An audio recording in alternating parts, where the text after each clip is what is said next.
Alright, so for 8.3 we are going to be looking at trig ratios still, but this time we're going to be looking at the inverse of these trig ratios. So these ratios, the way they are used to find unknown side measurements, but in order to solve for angles, we're going to need to use the inverse trig function, which is what this section is going to cover.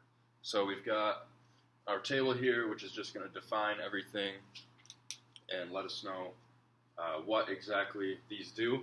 So if the sine of angle A is equal to x, so x equals the opposite over the hypotenuse, that simplifies down to x, then the sine, or then the inverse sine of x is equal to angle A.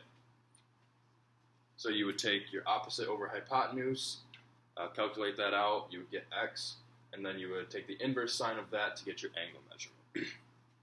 So similarly with cosine, if the cosine of A equals x, so x would equal the adjacent over hypotenuse, then the inverse cosine of that same ratio, the adjacent over hypotenuse, which we're going to write as x, is equal to angle A.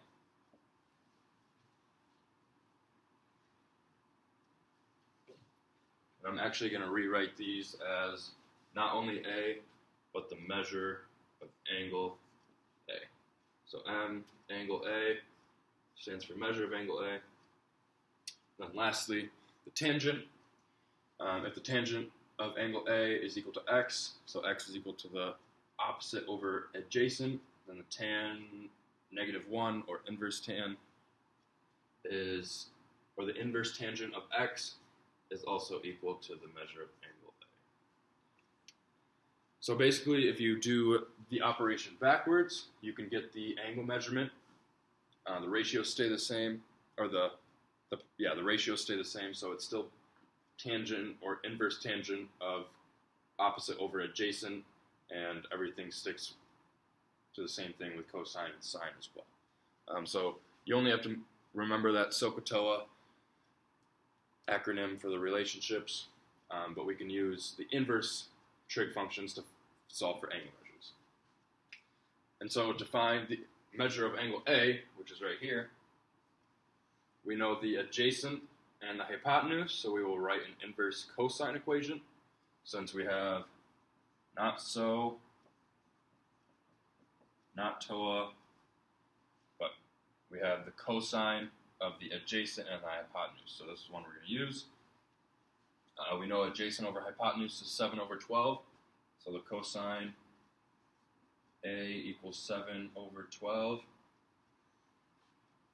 And since we have this and we're trying to solve for the angle measurement, we're going to take the inverse cosine of both sides.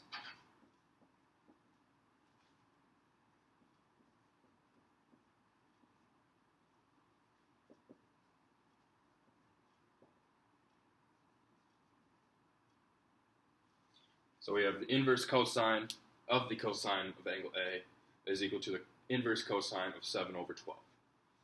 And so the inverse cosine of the cosine of A simplifies down to just A. And the inverse cosine of 7 over 12 is something that we can calculate on our handy-dandy calculators. The inverse cosine of 7 over 12 is going to be 54.31.